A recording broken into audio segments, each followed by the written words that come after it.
Greetings and welcome to Maisha Kazini. In this video, I want to discuss gatekeeping. Some people have defined gatekeeping as the intentional withholding of information, knowledge, access, or opportunity to a certain space. So, for example, if I am gatekeeping music, for example, I can say any musician who wants to become well known for their music, they will need to go to a radio station. If they want to get interviewed, it's me they have to talk to. If they want to their work reviewed, it's me they have to talk to. So, or whenever, let's say, a foreign promoter comes, the foreign promoter has to talk to me. So basically, nothing happens to anybody in the industry unless I approve, because I'm controlling the keys to opportunities, knowledge, and information. So that's what gatekeeping is. If we go back to the initial spark of the Gen Z protests, that was one of the issues that the Gen Zs raised in 2024, just before the finance bill. Because what we needed then was an economic conversation. We needed to open up the spaces so that the young people could enter the different professions. They could start the businesses as they had been told to do.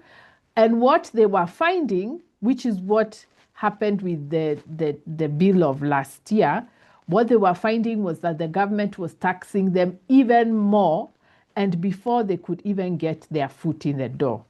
And that is what annoyed them. So really, even now when we are talking about police violence, as the international media wants us to, yes, it's a big problem, but it's not the initial issue.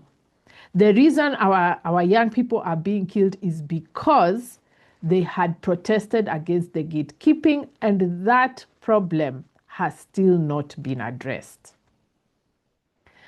And what had annoyed them, apart from this very heavy taxation, was the fact that they could see the government was borrowing loans, and many times we protested against these loans, and the money was not being poured into the economy. Instead, money was being wasted on corruption. We could see MPs with flashy lifestyles, wearing clothes that could easily cost 1 million shillings, donating money in the millions in Harambes over the weekend. All that did not add up when Gen Zs have gone to school, they have gotten the right qualifications, and they still can't get their foot in the door. And we're not talking about mere unemployment. We're talking about the numerous papers that now they have to carry, and for each of these papers they have to carry to get employed, they have to pay for those papers. And in fact, before, I think about 2 weeks before the protest, there was this video that was circulating on the internet.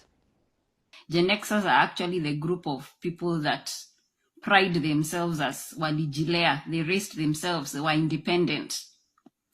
But now these people, what are the things they have done for our Kenyan society? These are the people who have mastered the art of gatekeeping. They are the ones who make sure that you do not have access to certain things in our society. You won't access help loans. You won't access to do some diplomas. You won't access certain degrees if you didn't get this grade. Civil service requires you to have 6 different documents before you get the job or before you even apply for it. These documents they're asking for require money, only for you to go through the application process, and the Gen Xer at the top gives the job to his relatives and his kinsmen. This is the most corrupt demographic of people in our country, people between the ages of 43 and 58. Now, because these are the people who are least parented, I guess that has contributed to them not having values or not having morals.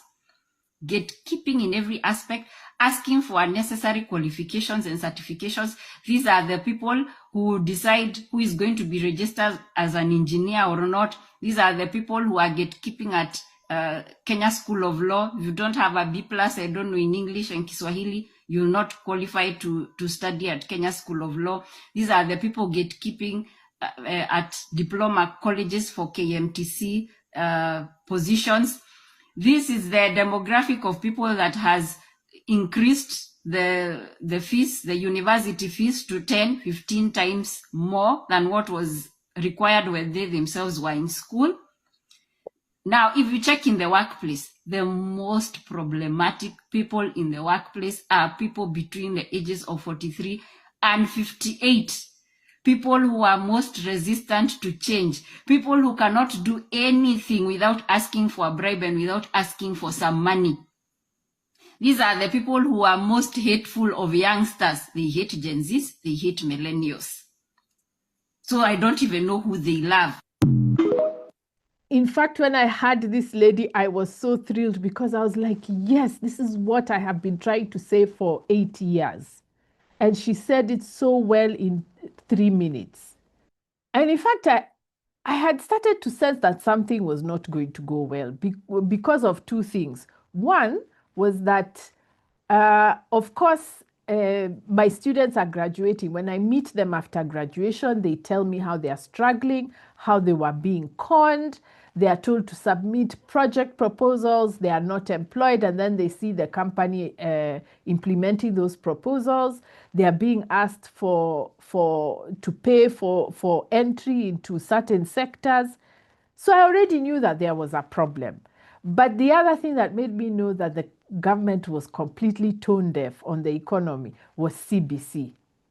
Because when that system came, we were starting a new system which needed a new layer of schools, more equipment and more teachers and training, all of which cost money, and yet our economy was doing badly.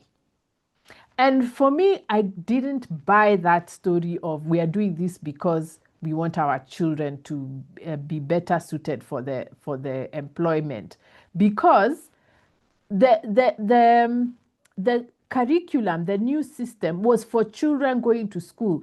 It was not addressing the fact that young people who had finished school could not find employment.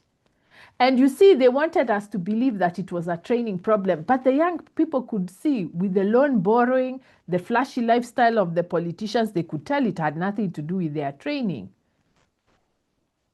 And all these rules, these gatekeeping rules, show that the government has become tone deaf. The young people have been saying that the economy isn't absorbing them. They are not asking to be employed. They are asking that the economy open up so that for those who want employment, they can look for it, but those who want to innovate and do new things, they can do it.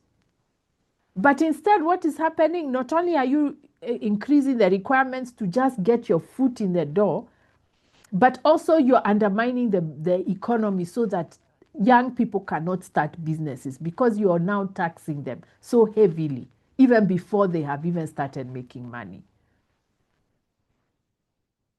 And in fact, when you look at the experiences of the Kianjokoma brothers, that was the same thing. These young men, yes, they're in university, but they start entrepreneurship, and on the first day of opening their business, they were killed. Or I've shared this story of a farmer who explains his story on Sema Ukweli. He decides, let me invest in milk farming, builds a milk farm, gets the cows, and now when he's ready to sell the milk, he finds that cartels control the industry. Or I've even shared this story so many times of a judge who blasted KRA, because KRA, instead of showing people how to file their taxes, they come, insult people and close the business. And these are people who are they have families to feed from this employment, but more than that, they are buying supplies from other companies. They're doing business with other people. Instead of showing them how to file their taxes, you shut down the thing. Which world do these government people live in? They're shutting down innovation, and then at the same time saying, oh, we want to put in policies that help people innovate. And you see, that is the problem. The government feels that it should be the source of everything. It should be the source of innovation. It should be the source of knowledge. It should be the source of everything. So between when I finish Form 4 And for the rest of my life, my knowledge stops at Form 4 because it is not in the school where I learned it. This is such an inhuman way to think. It's so inhuman. And they are shutting down innovation because they feel innovation must come from the government itself. So it's like saying, no, you're not going to innovate, wait for, so I'm going to crush your innovation, then I'll innovate and give you the innovation to run with. We cannot run an economy like this. We have to produce. We have to produce. And our young people are ready to do that. They have the skills, they have the passion, they have the energy. All they're asking for is for a foot in the economy. Don't overtax them. Stop sending the police after them. Stop giving them bribes. Stop stealing. So that now the economy has to pay back debt to cover up your theft. That's what they're saying. But now that message has been lost by the police violence. And in fact, that is the purpose of that violence. The purpose of violence is always to distract. So now people have forgotten the IMF problem, and understandably so, because they are traumatized and they're wondering why there's so much violence, why people are being killed. But the Western media is really liking this show.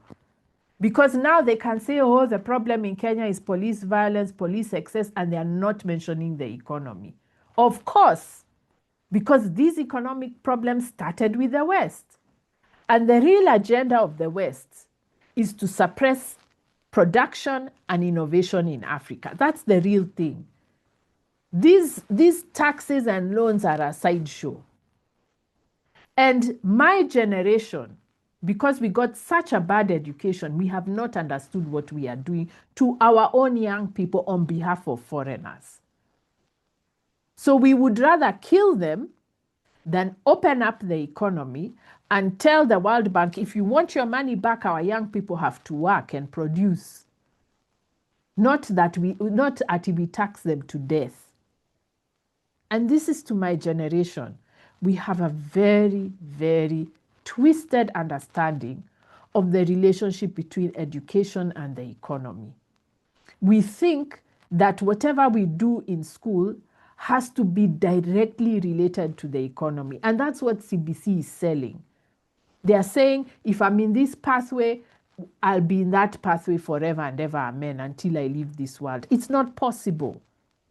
To be human is to grow, it's to change, it's to expand. I may do a science pathway, but end up being the best artist of all time. It is okay. It's not a disaster. And through that art, I would be encouraging people to be better scientists. There are 2 Nobel Prize winners in medicine who did the arts. One said that his best teacher was his music teacher because music taught him the discipline of science, but also the innovation of discovery. And the other one did his first degree in English and later became a medic. So what is this insistence that people can't be scientists if they did the arts in Form 4? And why are we holding people to what they did in Form 4? And you see, this logic is the same as the ID card, is the same as ethnicity. All these labels that we have are designed to ensure that human beings never move out of the silo that they have been put in by the government, which is what Ogada says in our latest conversation with him. It's a very anti-human understanding of people and of life. And this is what we need to get rid of. And if the government insists that schooling is for jobs, then let them shut down the education system. Since you've decided you're not giving people jobs, why have schools? Close down the government schools, close down the Ministry of Education like Trump is doing in the US. Let people build their own schools, their own libraries, and teach themselves in their own ways. But I know the government doesn't want that because the point of school is to control knowledge. It's not to educate, it's to control knowledge. But this control is sadistic and it's unsustainable. You cannot tell people to spend their resources going to school, trying to qualify for a profession, and when they finally qualify it, then you shut the door with taxes and funny rules. And if you remember that TikTok video that circulated on the 24th, there was that lady who was saying, my parents sacrificed their resources. I went to school in very cold conditions. We struggled. I got my degree. And now that I have qualified for a job, I can't get it because the people who are getting the jobs are those who have tall relatives. This is not sustainable. And the government has a very strange view of humanity. They think that school is the only place where we learn.